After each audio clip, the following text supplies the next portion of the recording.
Thank you very much. I'm talking right now just to make sure everybody starts getting settled in. Uh, we want to begin as soon as possible. First thing I do want to do is I want to thank everybody who is here. Thank you for this day. See, I appreciate that. I'm being told I get feedback a lot saying you need to introduce yourself. So, my name is Chindu Chendu. I am the headmaster of Boston Latin Academy.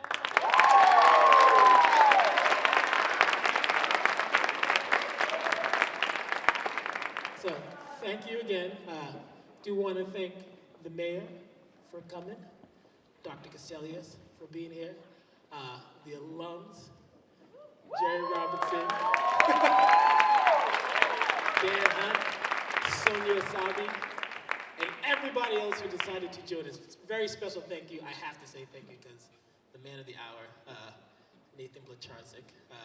But honestly, I do want to thank his family more than him.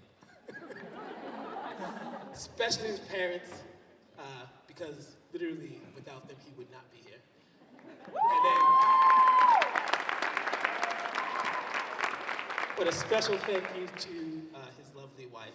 Because every time I have a conversation with Nathan, all the time I can tell, I'm gonna do a wink, I can tell, they're a team. So thank you very much for your support. Right now I want to bring up Dr. Casillas to come up and have a few words. Thank you, Headmaster Muchenda. And thank you, students, for being here. Can we get another round of applause for everybody? What a great day this is at Boston Latin Academy. I want to recognize our school committee member, Jerry Robinson, who many of you already know. Actually, she just told me that her mother also went to school here when it was Roxbury Memorial. So that's pretty amazing. It shows the power of the alumni and all of you students here. I hope you will pay it forward just like our wonderful guests here have done, and just so excited today for this day as we commence STEM Week and the amazing opportunity that we have to delve into technology, science, and how it really can lead to an incredible career for all of you. So thank you, thank you, thank you for your wonderful commitment to this school, continuing to pay it forward, you and your parents. I know they still live in Boston. You come home often to visit. I am an Airbnb customer, and I always look to Airbnb first. So thank you very much, and thanks everybody for coming this afternoon for this really monumental event. So very much in gratitude. I'm going to introduce the mayor, Martin Walsh, who is here, and my boss, and just a wonderful individual. Mayor. Thank you, Superintendent Casillas. How's everyone doing today? So this is the home of the Dragons, huh? Yeah! That's nice. I have a couple Dragons that work for me at City Hall. One is Pat Brophy. Every time I talk about Boston Latin, he just keels over. So he's all about Latin Academy. I want to you can clap for that. You should clap for that. I want to, first of all, thank all the teachers and staff, the headmaster, and everyone here at this great school. You guys are amazing. So how about we give them a round of applause? How many seniors in this room? Sure. There we go. How many juniors in this room? Any sophomores? Freshmen? Anyone under freshman? We got one person. Well, that's amazing. That's awesome. I want to thank you for coming out today. I want to introduce a few people that are here with us today. We have State Representative Danny Hunt, who's a graduate, alum of Boston Academy. City Councilor Nisa Sabi George, whose kids, some of her kids go here. Former City Councilor and works at the school department, Robbie Consavo. Robbie has a cheering section over here to the left, his family, his daughter. Jerry Robinson from the Boston Public Schools, from the school committee. So, I don't know how I got this honor, but I got the honor of introducing our guest speaker today, and I met him downstairs a few minutes ago. And to be honest with you, I'm embarrassed because last week when we were talking about this event, I didn't realize that one of the co-founders of Airbnb is a Boston Latin Academy grad. He's a Boston Public School kid, came to and then went on to do amazing things. And I know he's going to talk about a story in a minute, but one of the things I think that's important, this is STEM week in the city, obviously, and he's going to talk about science, technology, engineering, and math, and that's important. But I think it's also important to understand when he gets up here to talk is that he sat in your seat. He sat where you sit. And there's an opportunity, when you think about life, none of us know where life's going to take us. If you told me when I was sitting in high school that I'd be mayor of Boston someday, I think I wanted to be mayor of Boston someday, but I wasn't quite sure if I'd ever get there. And I realized by following my dream and doing a lot of hard work and sometimes making some mistakes and understanding and realizing those mistakes, you turn your life around and you go back on track. And the gentleman who's coming to this microphone, his mom and dad are here and his wife is here, and they're all very proud of him. And the thing I think for all of you here today, it's important for the seniors, but everyone, for the seniors, the sophomores, the juniors, and the freshmen. I didn't do that in order because I didn't go to Latin Academy. It's important to realize to dream. As I was walking around and talking to you guys, and I talk to kids all the time in the city, being from Boston gives you an edge in life. It gives you a real important edge. And just all of you here today, when you think about what you want to do in your life, just make sure you continue to follow your dream, follow what you want to do, follow your teachers, listen to your teachers, listen to the people around you, and really that's what's important about life as far as what you want to be happy with. You're not here to hear me speak. I'm done talking. How's that? All right. I have the great honor, and I want BLA to give you a big round of applause for your own, Nathan Blacharczyk, the co-founder of Airbnb. Come on up, Nathan.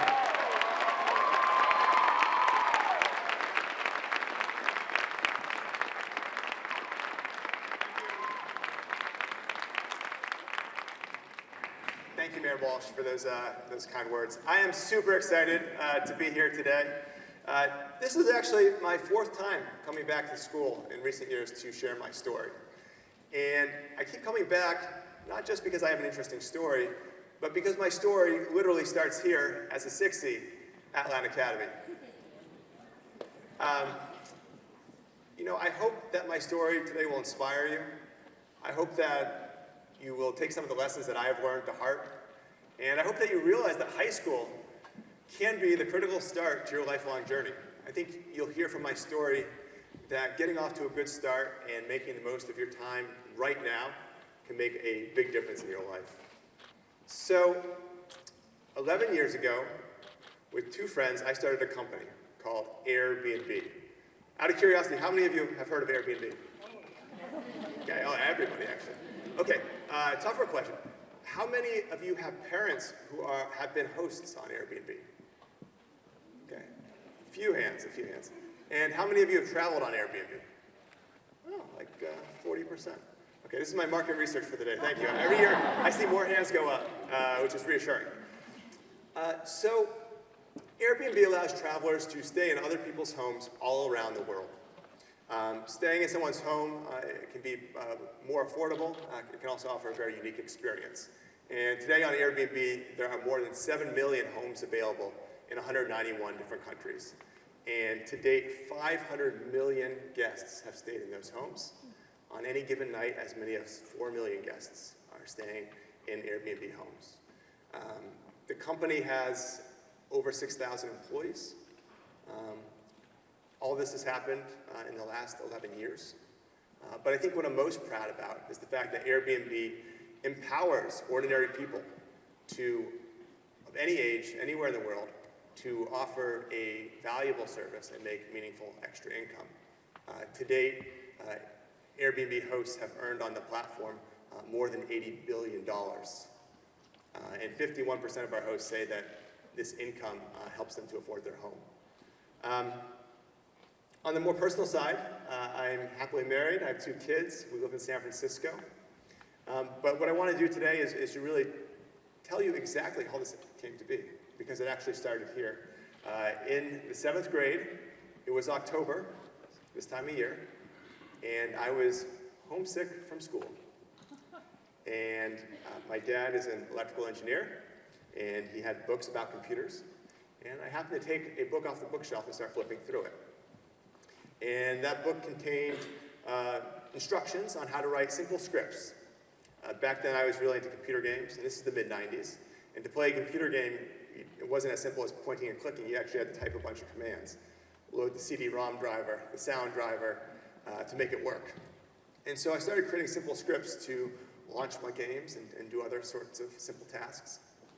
But this ignited a curiosity in me. That Christmas, a couple months later, I asked for a book on programming. And I received a book, How to Program QBasic in 21 days. And well, it took me about 30 days to read that book and do the lessons, about 500-page book. And from there, I just started buying book after book. These 500-page books are probably not meant to be read front to back, but as a 12-year-old, I didn't have too much else going on, so I had the time. And this began a hobby of writing computer software. And I was posting my work on the internet, and I would say, if you like my work, send me $5.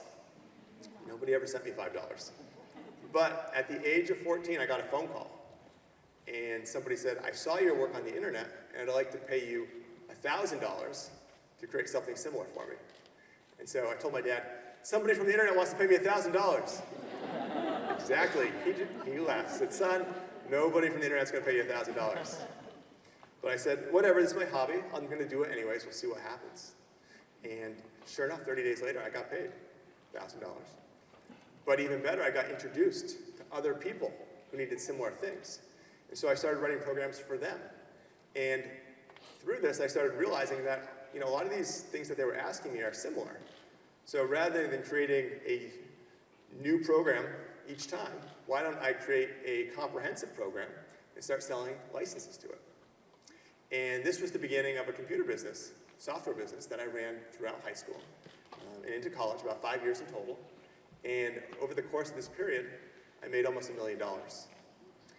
And more important than that, though, than the money, was the lessons that I learned from that experience. One, that I could teach myself all the necessary skills on my own, buying these books. Two, that I could create things that other people value. And that instilled in me a great deal of confidence. And it was really from this experience that I knew I wanted to become a lifelong entrepreneur. So after Latin Academy, I went to Harvard, studied computer science. About 1 year in, it got hard to balance college and running the business. And instead of dropping out of college, I dropped out of my business. I actually shut it down and focused on Harvard and having that experience. And fast forward, coming out of Harvard, I got what I'll call a normal job. A company came recruiting on campus, and it sounded interesting, and I signed up as a software engineer in their consulting division. Well, it turns out 5 months later when I actually started the job, right, because they recruit you, and then you start months later. By the time I showed up, they needed me to do something completely different. That wasn't as interesting to me.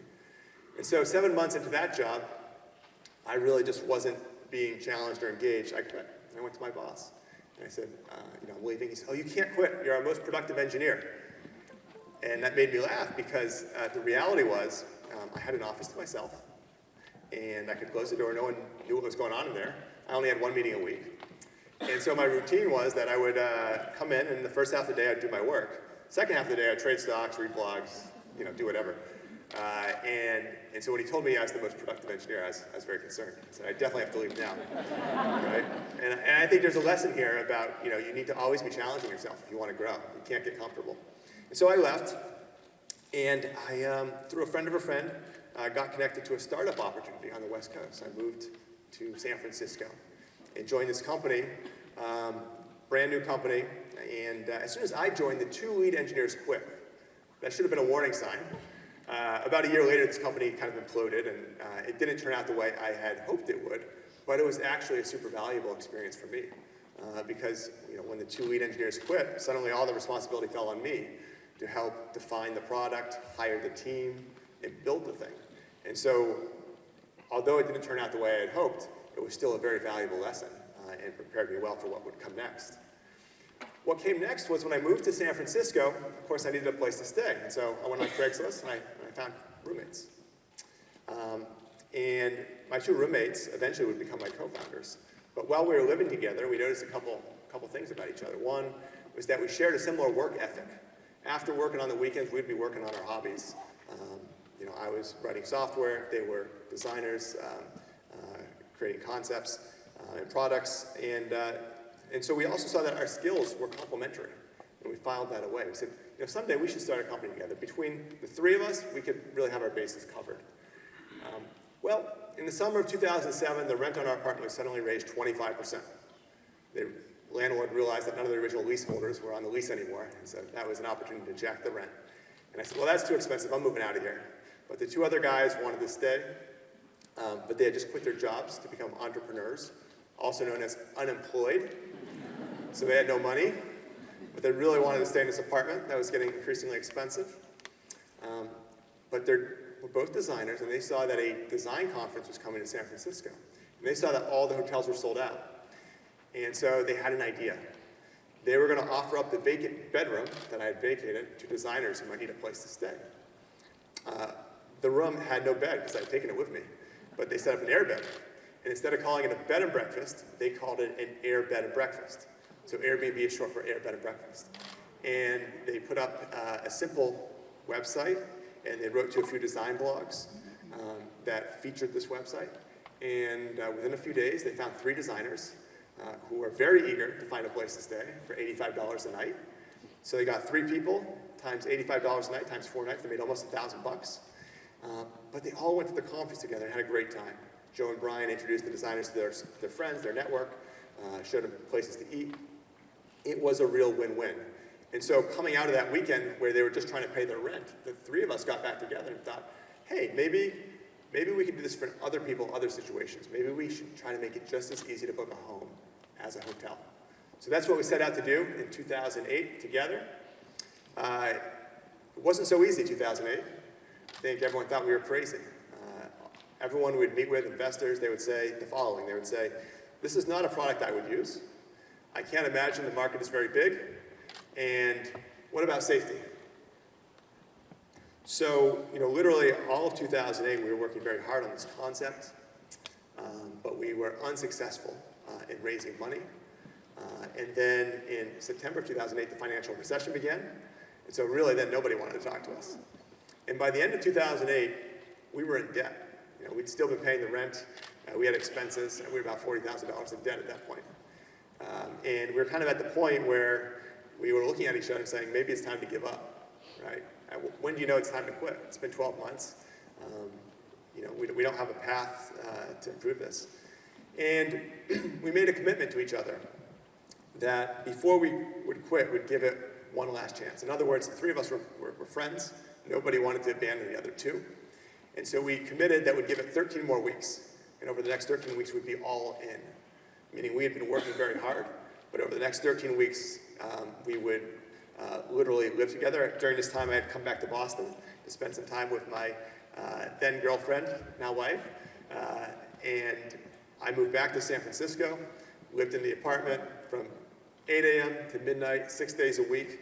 We were cranking and trying to make the most of this. And it was really during that 13-week period that everything turned around, and it's been a rocket ship ever since.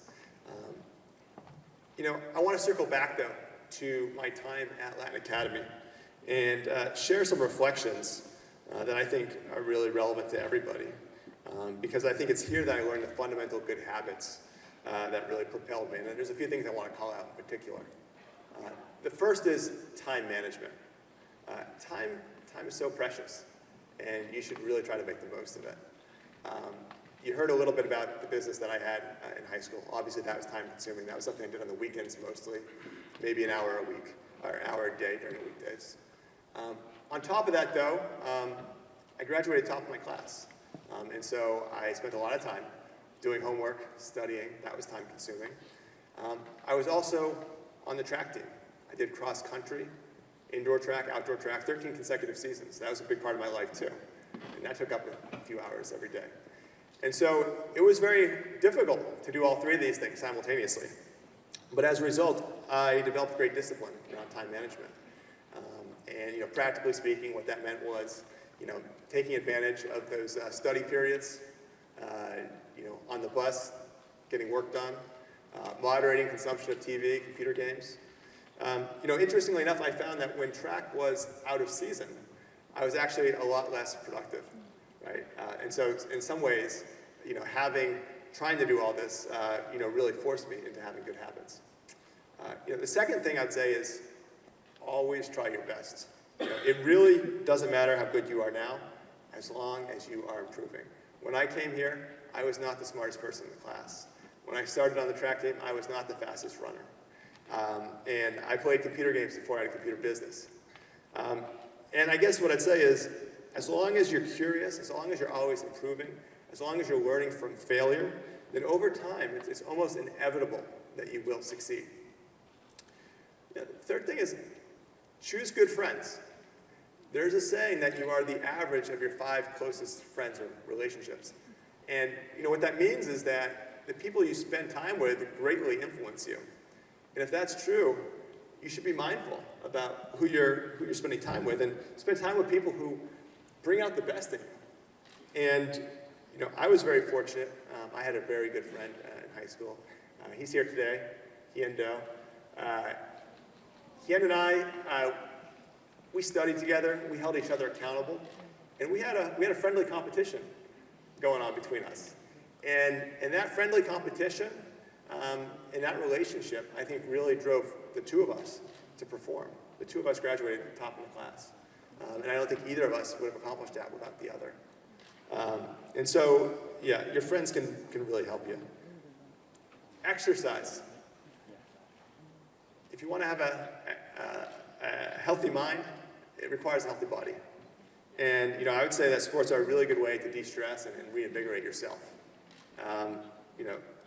Teamwork is also a great thing you can get from sports as well. But I would say that if I had not been running track, I would not have graduated top in the class. I would not have done as well business-wise. And so I actually really believe in the importance of athletics too. A couple things to avoid that I saw.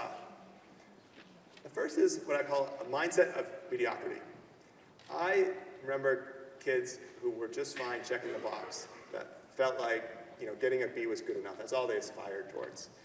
And what I'll say is the real world is super competitive. And if you are top talent, the rewards are disproportionate. I mean, you will do fantastic. But if you're not top talent, it's getting harder to survive. And sadly, if you're not getting ahead, you're falling behind.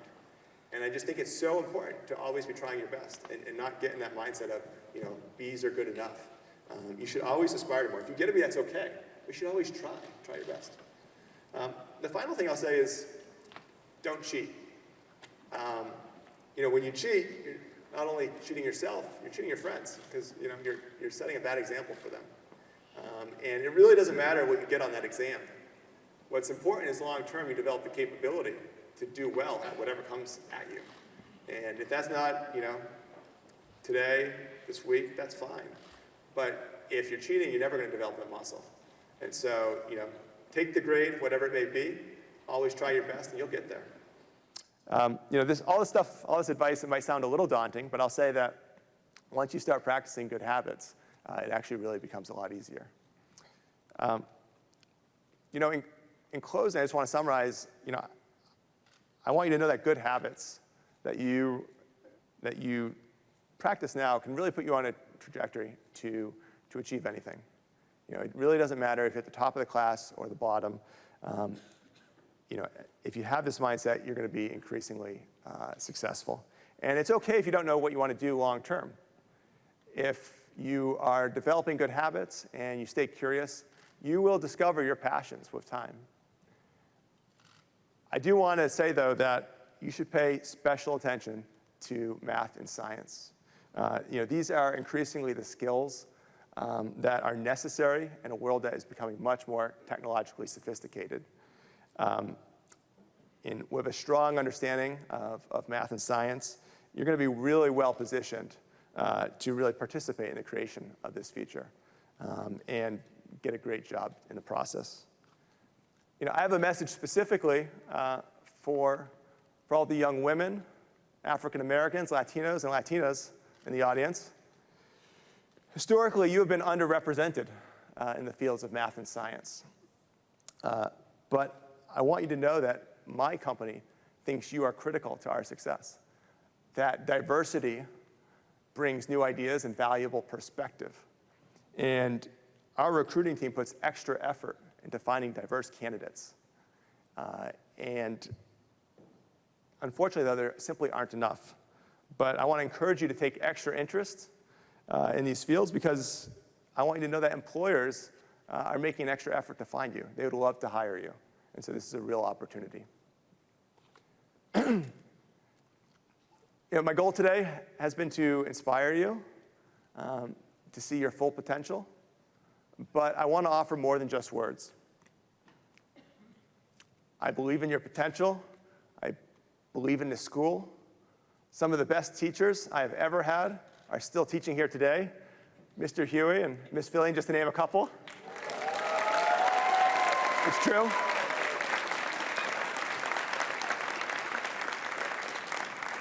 And I believe in their ability and their passion to develop your potential.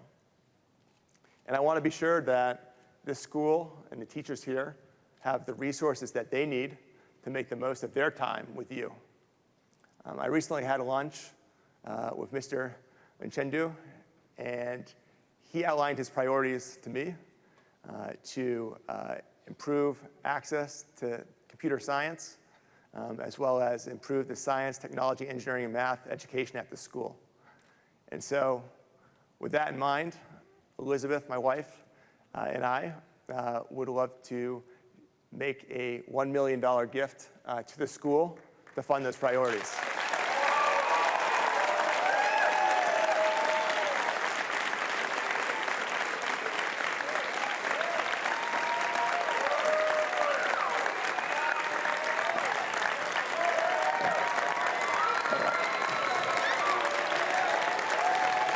Thank you, thank you.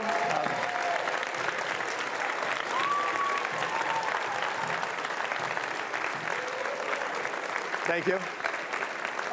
More specifically, these funds will allow for 2 new computer labs to be set up and maintained, as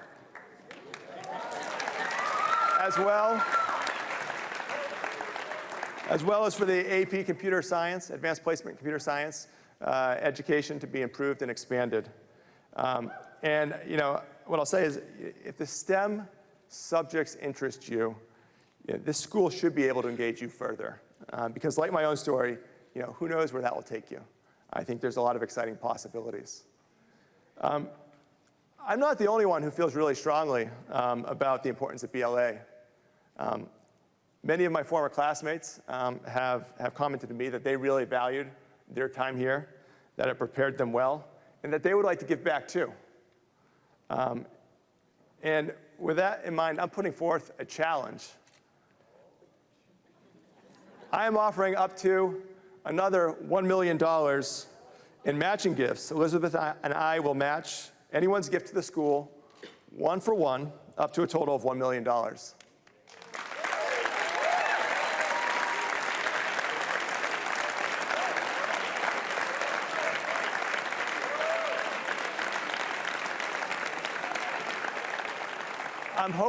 I'm hoping that this gift will motivate many Girls Latin School alumni, as well as, here's some support from the Girls Latin School alumni, as well as many Boston Latin Academy alumni to give back, and very importantly, create a sustainable source of supplementary funds for the school for whatever may be needed, whether that's enhancements to the classroom experience, teacher development, or extracurriculars such as athletics or music. I'll end here and take questions. Thank you. I hope my story and reflections motivate you to work hard and make the most of your opportunity here. Yeah, thank you.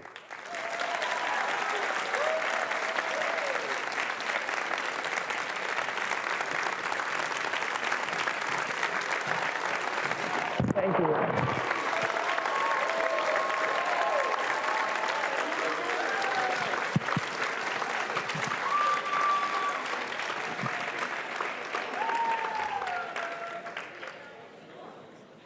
So every time Nathan comes, he always likes taking questions from this student body.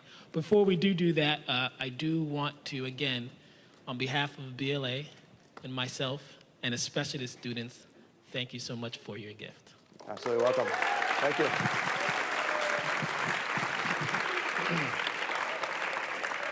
Now we have our student representative who's going to help us with questions. Yes.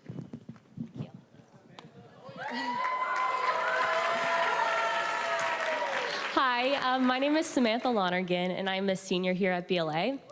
I would like to take this opportunity to thank all of our guests for participating in this great celebration. I would also like to thank Mr. Nathan Blacharczyk for his continuous support for our school and his commitment towards STEM education. As a current student, I feel really proud to be connected to a BLA alum who is not only a great businessman and entrepreneur, but one who returns to his old school, connects with the student body, and gives back.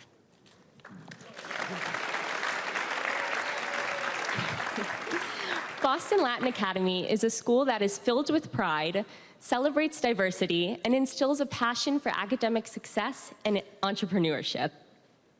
The announcement today marks the beginning of an exciting new chapter in our school history, but more importantly, it marks the beginning of a great new experience for us students and future alumni. Now, I would like to invite students who have specific questions for Mr. Nathan Blacharczyk to form a line for our Q&A session. You can come right over here. Don't be nervous and ask me anything.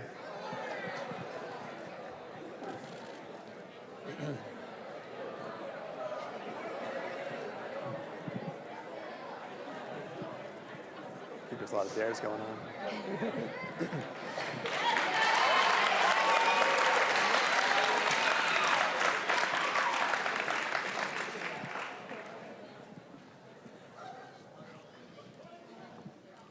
Hi, my name is Debbie. I'm a junior here at BLA.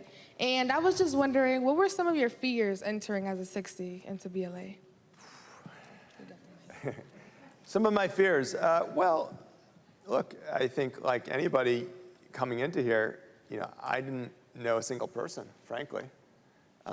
And then trying to establish yourself in terms of who are your friends going to be, where do you fit in? I remember being a little bit lost for probably the first month or two. Frankly, you don't know where to sit in the lunchroom. You don't know kind of who to hang out with. Cliques quickly start to form. Hien was, one of my first friends. I mean, the relationship really started there in the lunchroom, I think. And from there, you start to establish yourself and get oriented. But I'd say that was the biggest thing. I'd say, the second thing is, I think there's a different level of expectation here in terms of the homework and rigor, and so I think that was a bit of adjustment. I'd say those were the two. Thank you. Yeah, you're welcome.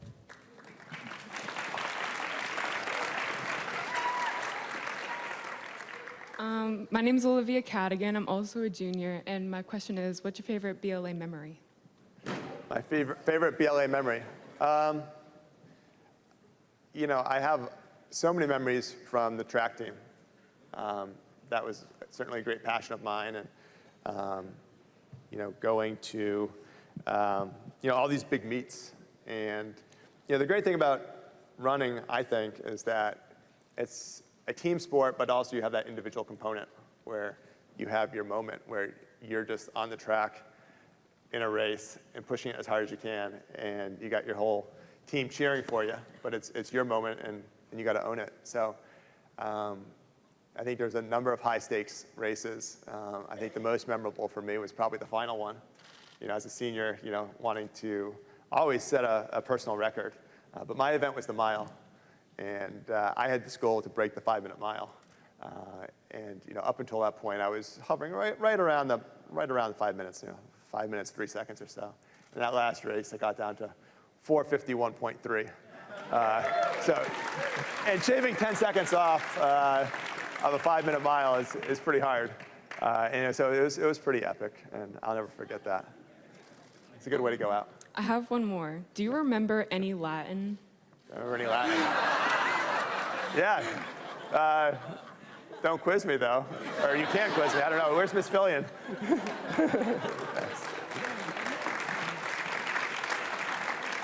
Hi, I'm Erin, and I'm a senior at BLA. I was wondering, since a lot of seniors are in the college admissions process, what was your plan going into college? Like, obviously, you got into Harvard, which is a great achievement. And I know that you majored in sorry, I'm stuttering, that you majored in computer science, but you obviously had struggles in that and balancing, work and school, that you had to give up your business. So just what was your goal in the end, and how did you get there? And I mean, I know that you obviously have Airbnb, and that's great. But before you knew that was going to happen, what were you planning? So, like, what were my goals going into college? Yeah. Basically. Yeah, and it's always super clear in hindsight, right? But Yeah, right. You're right. In the moment, it's a lot less clear. And so, a couple things. Going into college, I knew I was interested in computers, right? So that was pretty clear. And actually, I always thought I'd go to MIT because of their reputation for that. And I actually had that choice. And I never really thought of Harvard in that way, but it turns out they have a good program. And I just visited both schools, spent a weekend at each, and then ultimately thought Harvard was the place I felt most comfortable. Once I got there, things were good and actually pretty easy the first semester. I was prepared well here. I'd taken a lot of APs and stuff. So the first semester was pretty easy. Second was fine. By sophomore year, it got real tough. And that's when I decided to drop the business. It's also when I started to have some doubts about whether I should continue trying to get a computer science degree. Yeah. I almost bailed on that and switched to economics. But I made it through a few painful courses. Got probably a few of my lowest grades that I had experienced to date. And from there, it was really tough. But made it through, and obviously that paid off. Yeah. Okay. Thank you so much. You're welcome. Hello, my name is Leslie Martinez, and I'm also a senior and very, very confused about the college process.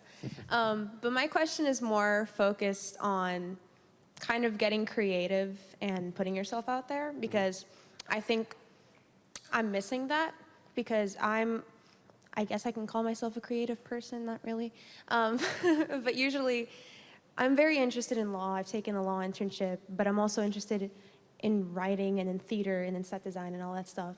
And I have a lot of ideas, but I don't know how to put them into place, and I'm always scared that someone's gonna dislike it and ruin my whole reputation, and then I'm done for. So it's what advice do you have for something like that? Sure, yeah. First I'd say don't fear failure. Failure is super valuable, especially if you learn from it. And I experienced a lot of failure along the way. And I look back on every one of those experiences helped to prepare me for my ultimate success. So that's one. Two, I would say always be putting yourself into situations where you're being challenged. And if you don't feel like you're being challenged, you need to change something, whether that's change a job, take a different course, whatever. But always challenge yourself. And I was going to say, just do it. The gentleman here has a shirt that says, just do it. It caught my eye. But you got to seize the moment. And when you see an opportunity, there's an interesting thing about the story I shared, and if I elaborated on it. Two things. One, there's an element of serendipity, right? There's some kind of good luck that happened along the way. There's also an element of seizing the moment, right? And recognizing when there's an opportunity in front of you and leaning in and just see what happens. When the fellow called me and said, I'll pay you $1,000 to write a program. That might have been true, might not have been true. But just get in there and do it and see what happens. And I think if you're leaning into opportunities and learning through the process, you've got nothing to lose. Eventually, it's just a matter of time before that pays off. Well, thank you. You're welcome. I watch you like every time you come here. So, Oh, yeah. yeah. Thanks for the question. Hello, I'm Izzy, and I'm a senior here. I was just wondering, do you think there's a perfect environment to study in? And if so, what was yours? A perfect environment to study in. Well, I think that's probably depends on the person. For me, as I mentioned, running was really important. And after running, you have this endorphin high where I found that I could just really sit down and focus. I could get 2 hours of like real concentration and real productivity.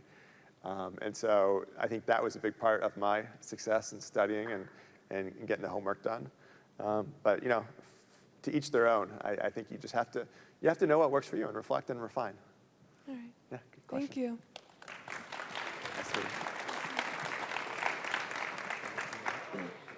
Hi, my name is Kamani James. I am a junior here at Boston Latin Academy. My question to you is, what life skills do you feel are necessary in order to prosper in life? Life skills. I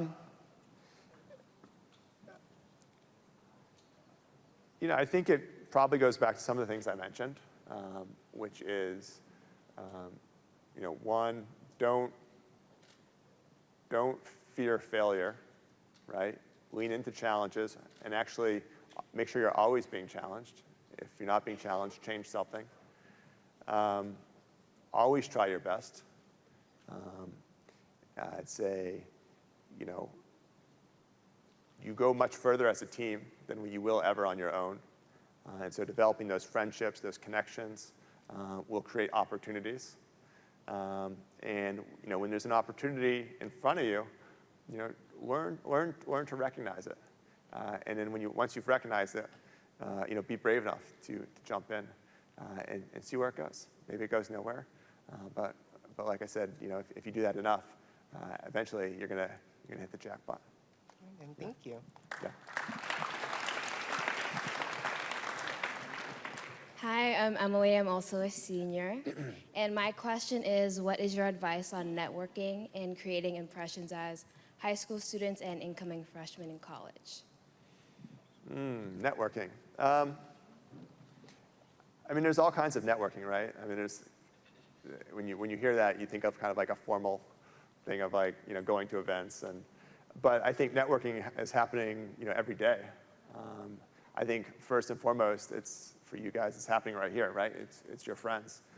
And all of you will go off to do different things in your lives. And those are connections and friendships that come back around and create opportunity. So I'd say, networking, practically speaking, starts just with your friends. Can also start with your teachers, right? They are connected to opportunity, and to the extent that they see your potential, can lead to opportunity. Likewise in the workplace, as you go out and do your first job, et cetera, those are all just very valuable connections. I'd say, every person you meet is really an opportunity that may come back around. It's hard to say which one, but all those relationships really matter. Thank you. Yeah, you're welcome.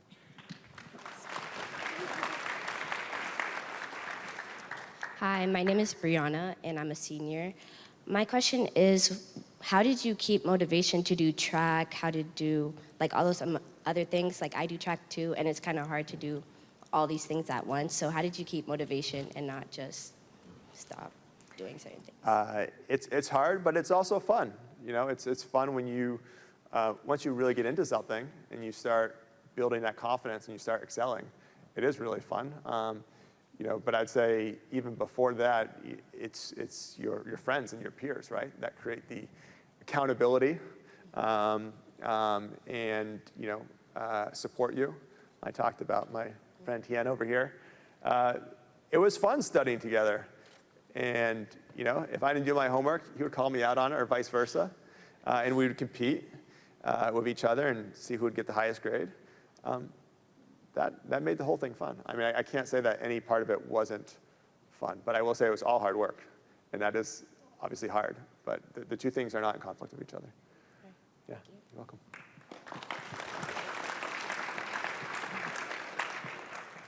My name is Christina, and my question for you is, what did you wish you did senior year? What do I wish I did senior year?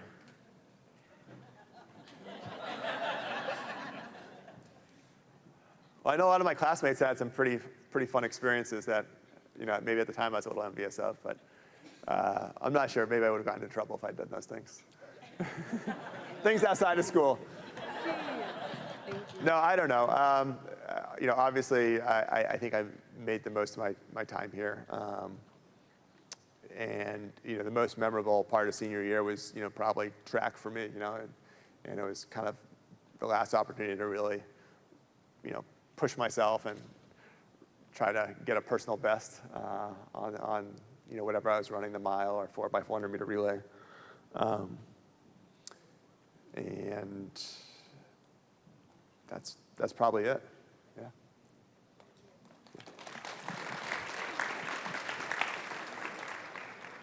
Hi, my name is Ma Kamara. I'm a sophomore at BLA. I have 2 questions. One question is, when you were younger, did you ever believe you would be here getting standing ovations? No, not in particular. I mean, what I will say is that, over the course of high school, I did develop a confidence. And also, when I went out to Silicon Valley, there's so many success stories that come out of Silicon Valley. And when I went there and I started to meet the people that were involved in all this, I said, I know what they know. I'm confident in my abilities relative to their capabilities. And so, I did think it was only a matter of time before I had some sort of big success. Now, I would never have imagined this proportion because this is unreal. I mean, it's actually really good to be outside your comfort zone. If you're not being put outside your comfort zone, then you're probably not trying as hard as you need to. Thanks. Hi, my name is Jordan Wells. I'm a sophomore, and I was just wondering, what advice would you give to somebody who wants to prosper more in the arts section in a school that's focused on like the STEM programs more than the arts? Yeah, great question. And hopefully those two things don't have to be mutually exclusive. But a couple things I'd say is one, find your people, right? I'm sure there's other students here that feel the same way. I thought I heard a couple people. There we go. There's at least one other person.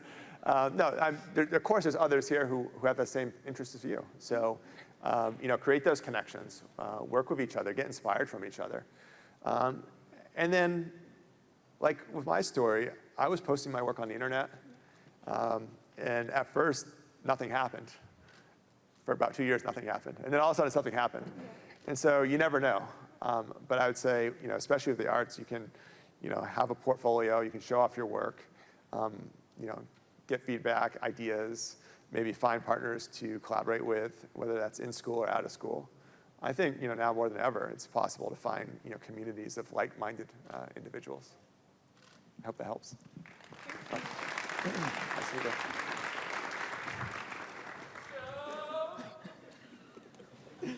My name is Ari, and I'm a senior here, and I'd like to ask, even though you have a very successful company right now, do you have any plans to expand on it in the future?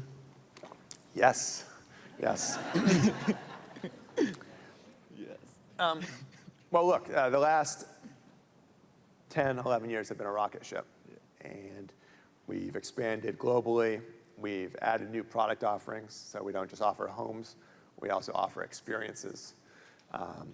And I think there's a lot more we can do with our large community of guests and hosts that we've developed. So there's a lot of potential, there's a lot of growth.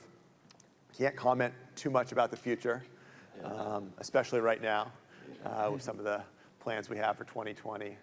And as we stated in the news, plans to go public. So I think it's going to be very exciting. I think this is still just the beginning in my mind. And some people ask me, it's been 10, 11 years, are you getting bored? Are you tired? What are you going to do next? And I say, to me, this is still day one, still the beginning. I mean, from what we've done thus far, there are so many jumping off points in the new opportunity. And I can't think of a better vehicle to take us to new places. And I also like to say that every week something happens that I could have never imagined. And so it makes it really interesting for me, and it means that I'm always still learning and being challenged.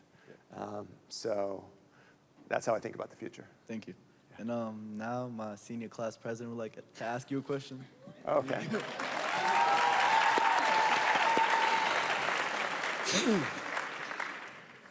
So hi, my name is Leah.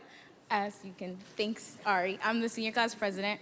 So my question was more from like an economic standpoint as far as running your business. It's kind of like around the lines of networking as well. So what advice would you have to somebody who's also interested in starting their own business, like as far as like a plan or making sure that you have the right network, I guess, and speaking to the right people, interacting with the right people, and like just taking advantage of your opportunities? Sure. I mean, first I'd say, think about who the team is. And so, you can certainly go out on your own, but in my case, I had 2 co-founders. And I think it's really valuable to have co-founders because for a couple of reasons. One, if you can get complementary capabilities, like I mentioned, I was the engineer, they were the designers. Together, we could do so much more, execution-wise. You'll also go through some tough times, and if it's just you, you'll probably just quit. But if it's a team, you can kind of pick each other up and keep going.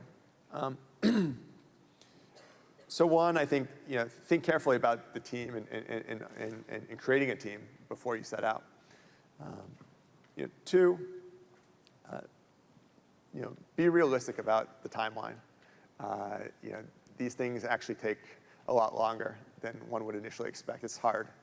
And I see most people just give up 9 months into it when the burn starts to happen. The burn is like when you realize that you're burning your money, basically, right? You're accruing debt. You have expenses, but you're not making any money. There's no investors giving you money, and so everybody goes through this. But you got to mentally prepare and budget for that. In terms of actually meeting investors, look, this can happen in many different ways. I think a warm introduction is always the best. How does that happen? In the case of us, our first investor was a dinner guest to the accelerator program that we were a part of. And the investor was the guest speaker that night. And the guy who ran the accelerator program basically pulled the guest speaker aside and said, hey, you got to check these guys out. They're doing really well in this batch. Sit down with them for 5-10 minutes. And that's where we made a connection, that kind of warm introduction. And I think that's how it often happens. Now, where that warm introduction comes from is different every time. But it is very valuable. I'd also say, certain investors, focus on certain areas. And so figuring out who are the investors that kind of cover your area. And you can figure that out by looking at other companies that might be similar to what you want to do and seeing who are their investors, right? And you can quickly make a list of like, these are the investors interested in this space. But ideally, you find somebody who can make a warm introduction.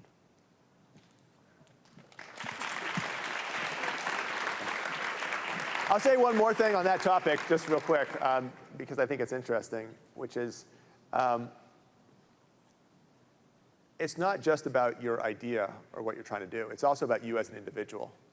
And this accelerator program that we were a part of, turns out the guy who ran the program, he really did not like our idea at all.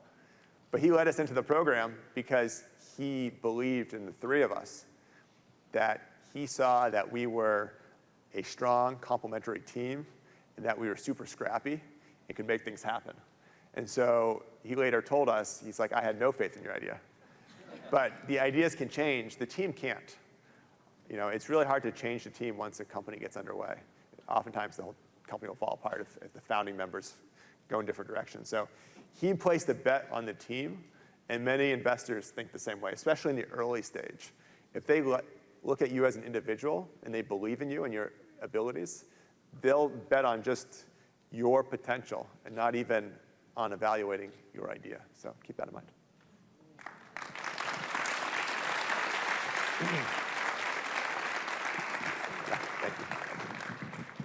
So So we are coming to the end. Before we do that, I do want to thank a couple of people. I do want to thank, as always, the alumni for coming, everybody who came out for this special day. I do, however, also want to thank our fabulous families and parents who made this day happen, and the heads of the alumni board. They were very special for us today. I also need to say, Nathan's been giving back a lot to the school, and it's been great. And today hasn't been anything different, so I want to thank you. Can you please help me thank him again for Absolutely welcome to this. Lastly, most importantly, I do want to thank the students because we're only here because of them. So give yourselves a round of applause.